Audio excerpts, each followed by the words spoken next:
Department of Transportation and other enforcement agencies interface with contractors, because it's very different than if they're operating under their own DOT number. There's a lot of risks of intervention that contractors don't have to deal with. The primary thing that contractors do have to deal with, and I think we all know this, is roadside inspections. Nobody gets out of that. And so one of the things I like to point out to contractors is oftentimes contractors feel as though, I don't want to use the word complacent, that's not the right word, perhaps some sense of anonymity, because they're operating under this big DOT number and they're a small piece of thousands and thousands of trucks and drivers. And one of the things that's important for contractors to recognize is that the DOT, it's a really big agency, right? It's made up of hundreds of tiny little regional agencies, FMCSA partners that accept what we call mix-up dollars. It's just federal dollars to conduct commercial motor vehicle enforcement.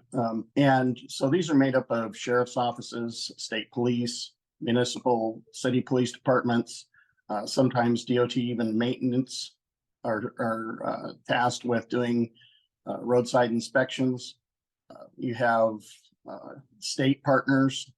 For you as a contractor, what you see is an agency that looks big, but they're very small little entities that look at the transportation industry through a very regional lens. So when they pull up, or you pull by them, or you go through a scale and they're looking at your truck, they know it's a contractor. They know it says operated by on the door, whoever it is, and they're looking at it and they're not just seeing FedEx. And the reason that's important is because you end up with enforcement that is very intimately aware of your operation. Truck drivers create relationships and impressions. Owners create relationships and impressions with enforcement. And as truck inspections go, they're looking at that specific contractor each time and not just FedEx. As they interact with carriers, they build up opinions about specific contractors. For example, I can easily recall a couple of contractors, FedEx contractors, back in 2020, 2021, when I was still working in enforcement. And some of them, one of them was just absolutely flawless. I'd stop one of their trucks. The drivers were professional. They were articulate. They absolutely knew what they were talking about. And so every time I saw that operated by carrier B, I set this impression in my mind that I wasn't going to find anything. This carrier used to operate under 10,001. So they weren't subject to the Federal Motor Carrier Safety Regulations. We had a day where we were working this rural scale, and the truck didn't seem to notice the sign that said all trucks must weigh. So I just sent a trooper out after him. They brought him back. And unfortunately for the contractor and the driver, the truck weighed in at 10,300. So it put it squarely subject to the Federal Motor Carrier Safety Regulations. I conducted a truck inspection, found various violations. I actually recognized the driver from other work that the driver had done, and went ahead and gave a call to the contractor, who made a point of letting me know that I had made a mistake, that they're not subject, and I was the next in a long line of people he was going to teach how to do their job. In that moment, he was building a relationship with enforcement. As you can imagine, for the rest of my life, if that's carrier B, when I see the sign on the side of a door that says operated by carrier B, I recognize it. And it's a really important thing to remember when you're interfacing with the DOT, that they're people and they take offense to things, and your drivers can say be coarse with them and they'll remember. It's not as though what they're doing is they're conspiring against a carrier. Those are the people you talk to, and you tell them about interactions that you've had, and they tell two friends and they tell two friends. And ultimately it starts to look like they're conspiring against you, but that's not really what's happening. Just remember, as you're interfacing with them, that they're looking at you through that regional lens. They get to know you way better than, say, a Fed in Los Angeles who comes to visit FedEx for an intervention. In the case of this driver that we're talking about, he's what we call a usual suspect. And this is one of the things that builds up. The driver was in a vehicle that doesn't require a CDL, but he was somebody that I recognized from having a CDL in the past, had some drug and alcohol interactions that prevented him from having a CDL now. And the carrier wasn't aware of it, but those are some of the things that create that relationship or interaction with enforcement that builds a reputation for the carrier. Some of the other things that you'll see is when a driver stopped and asked to provide his logs or other documents, a driver says, "I just drive the truck," or they feign ignorance of how to use the logging device. They've already admitted to a violation. And that creates, and reiterate that it's important that when your drivers are interacting with enforcement, that they're confident and they answer the questions courteously and accurately. It's really important for carriers to be training their drivers and not assuming that just because the driver's experienced that they know how to operate your specific ELD. If they've been operating a Samsara ELD and you have Motive or Nextel, you want to make sure that they know how to operate it. Everyone's heard the term perhaps steering wheel holder. Drivers who answer questions like that, a lot of us think of them as steering wheel holders.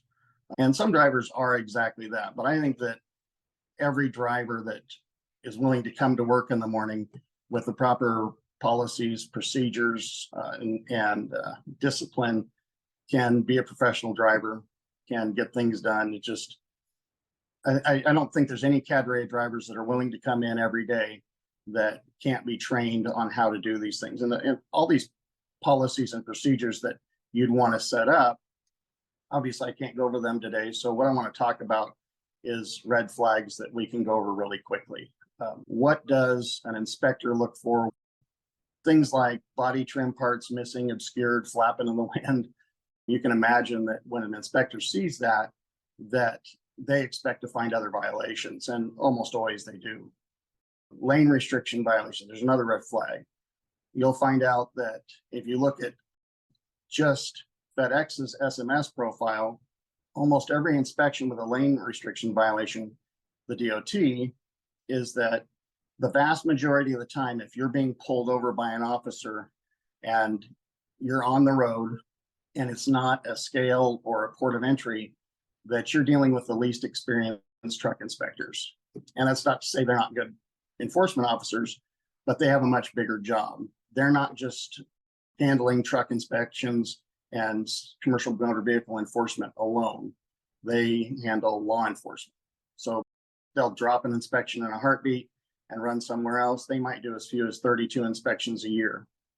If you can get the drivers to stop with the lane restriction violations, you're going to see your violations drop precipitously.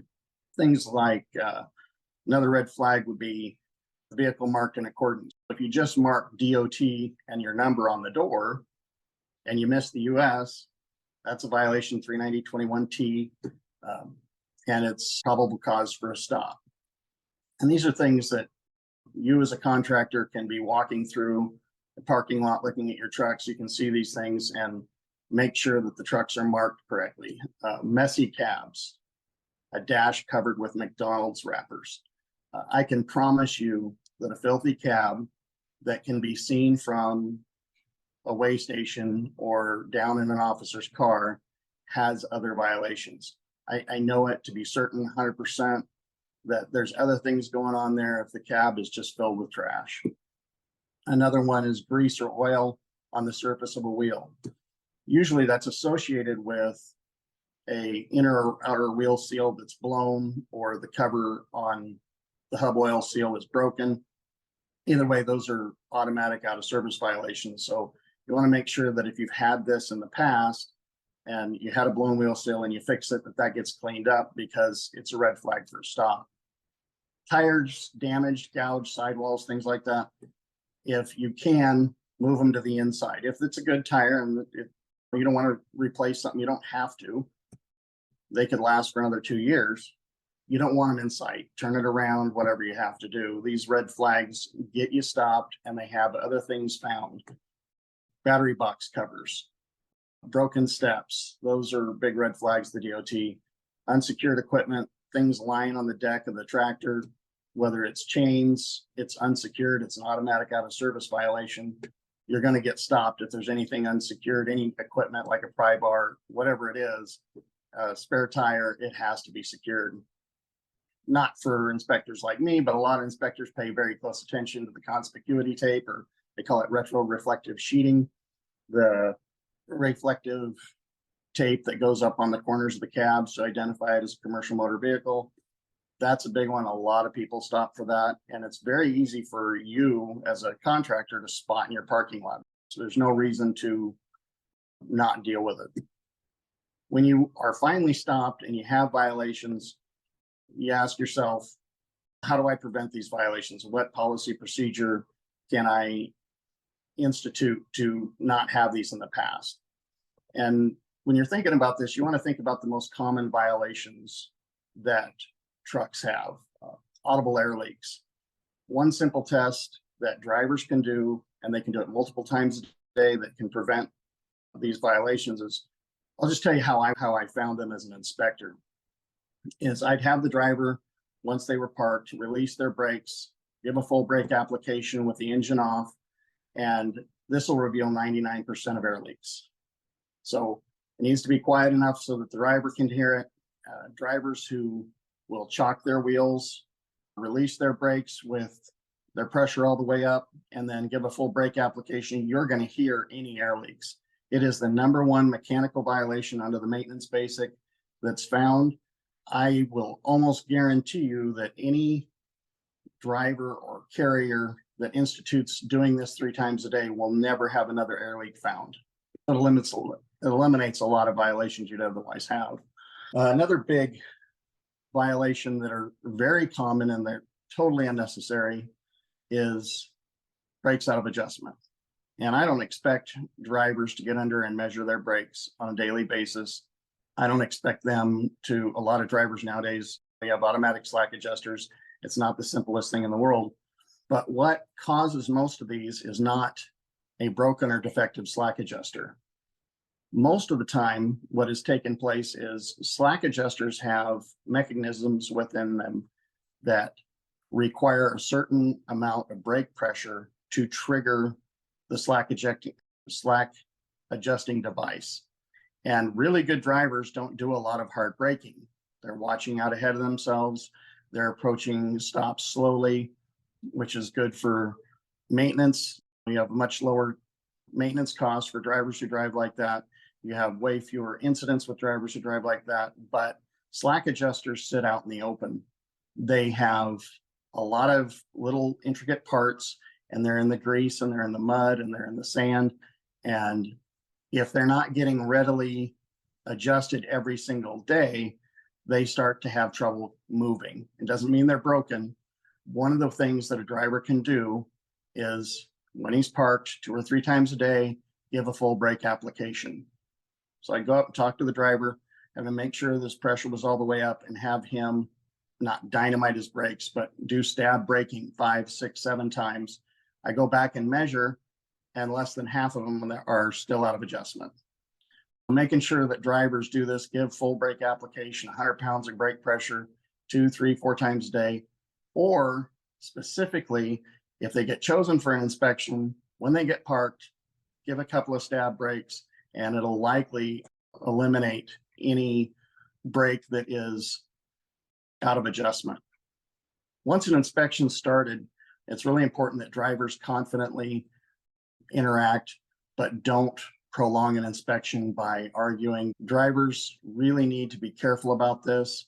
They need to be ready when they get stopped. An inspector comes up and says, "Hi, my name's Richard Goins. I'm with the Oregon Department of Transportation. Stopped you for a level 1 inspection today." And they're going to start asking for things. If you've trained your drivers, they should know they should have their license ready, their freight bills. They should know how to transfer it.